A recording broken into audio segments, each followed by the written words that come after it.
Chapter 10. A Southeaster Passage Up the Coast. This night, after sundown, it looked black at the southward and eastward, and we were told to keep a bright lookout. Expecting to be called up, we turned in early. Waking up about midnight, I found a man who had just come down from his watch striking a light. He said that it was beginning to puff up from the southeast and that the sea was rolling in, and he had called the captain, and as he threw himself down on his chest with all his clothes on, I knew that he expected to be called. I felt the vessel pitching at her anchor, and the chains surging and snapping, and lay awake expecting an instant summons. In a few minutes it came, 3 knocks on the scuttle, and all hands ahoy, bear a hand up and make sail. We sprang up for our clothes, and were about halfway dressed when the mate called out down the scuttle, "Tumble up here, men, tumble up, before she drags her anchor." We were on deck in an instant. "Lay aloft and loose the topsails," shouted the captain. As soon as the first man showed himself, springing into the rigging, I saw that the Ayacucho's topsails were loosed and heard her crew singing out at the sheets as they were hauling them home. This had probably started our captain, as, quote, "Old Wilson," end of quote, the captain of the Ayacucho, had been many years on the coast and knew the signs of the weather. We soon had the topsails loosed and one hand remaining as usual in each top to overhaul the rigging and light the sail out. The rest of us came down to man the sheets. While sheeting home, we saw the Ayacucho standing athwart our hawse, sharp upon the wind, cutting through the head seas like a knife, with her raking masts and sharp bows running up like the head of a greyhound.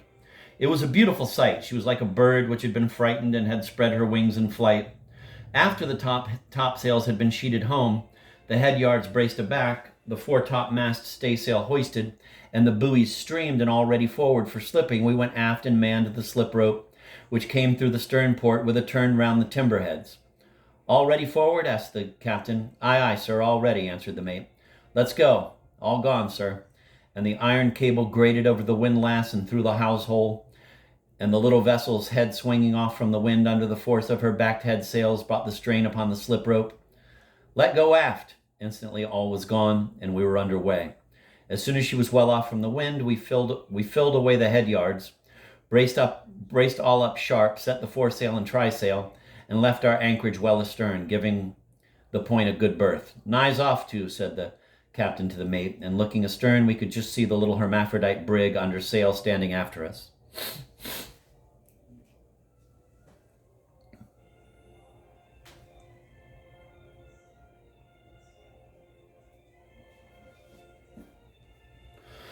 It now began to blow fresh. The rain fell fast and it grew very black, but the captain would not take in sail until we were all clear of the point. As soon as we left this on our quarter and were standing out to sea, the order was given and we sprang aloft, double reefed each topsail, furled the foresail, and double reefed the trysail, and were soon under easy sail.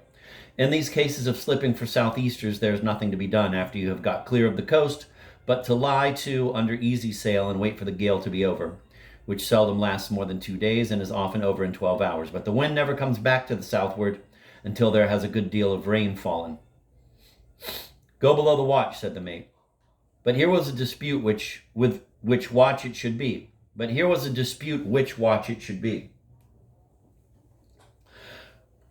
Which the mate soon, however, settled by sending his watch below, saying that we should have our turn the next time we got under way. We remained on deck till the expiration of the watch, the wind blowing very fresh and the rain coming down in torrents. When the watch came up, we wore ship and stood on the other tack and towards land. When we came up again, which was at 4 a.m, it was very dark and there was not much wind, but it was raining as I thought I had never seen it rain before. We had on oilcloth suits and southwester caps, and had nothing to do but to stand bolt up tight and let it pour down upon us. There are no umbrellas and no sheds to go under at sea.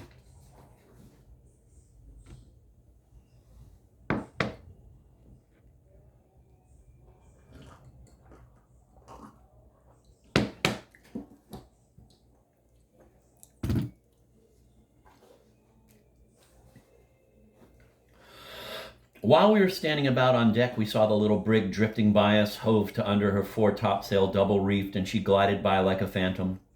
Not a word was spoken, and we saw no one on deck but the man at the wheel. Toward morning, the captain put his head out of the companionway and told the second mate, who commanded our watch, to look out for a change of wind, which usually followed a calm and heavy rain. And it was well that he did, for in a few minutes It fell dead calm. The vessel lost her steerage way, and the rain ceased.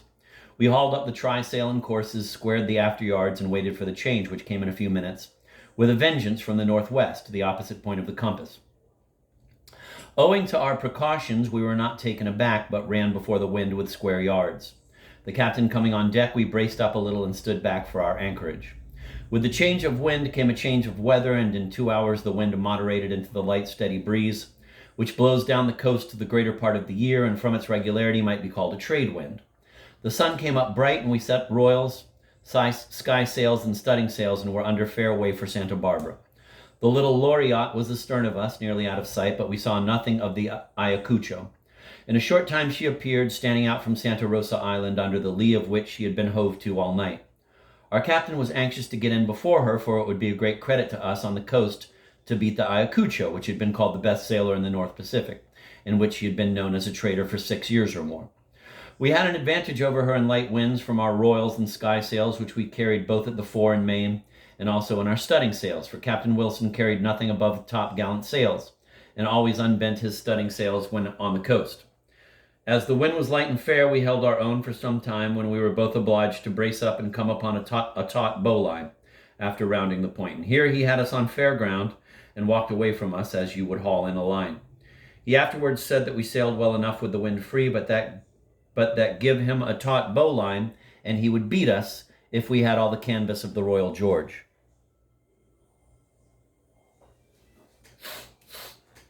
The Ayacucho got to the anchoring ground about half an hour before us, and was furling her sails when we came up to it. This picking up your cables is a very nice piece of work.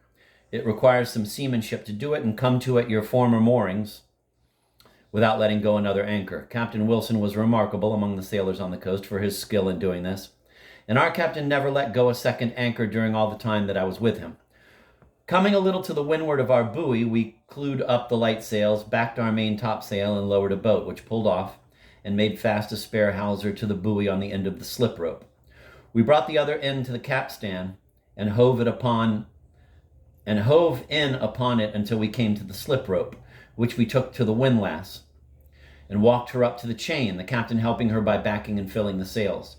The chain is then passed through the hawse hole and round to the windlass, and bitted, the slip rope taken round outside and brought into the stern port, and she is safe in her old berth. After we've got through, the mate told us that this was a small touch of California, the like of which we must expect to have through the winter. There should be some type of a ship terminology training book that goes with this 2 years before the mast. It's absolutely ridiculous, all the jargon that he uses and thinks everybody's going to know what he's talking about. I mean, here you see one of the sailors has already died because he doesn't know how to swim. Like, seriously, you can be a sailor and you don't know how to swim, and yet this guy thinks I'm going to know what a fucking house hole and a fucking slip rope and a topsail and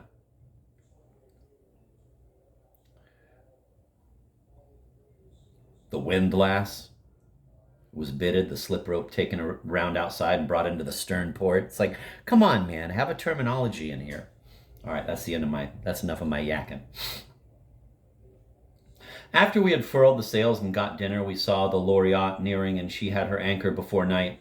At sundown, we went ashore again and found the Loriotte's boat waiting on the beach. The Sandwich Islander, who could speak English, told us that he had been up to the town, that our agent, Mr. R., and some other passengers were going to Monterey with us, and that we were to sail the same night. In a few minutes, Captain T, with 2 gentlemen and a lady, came down, and we got ready to go off.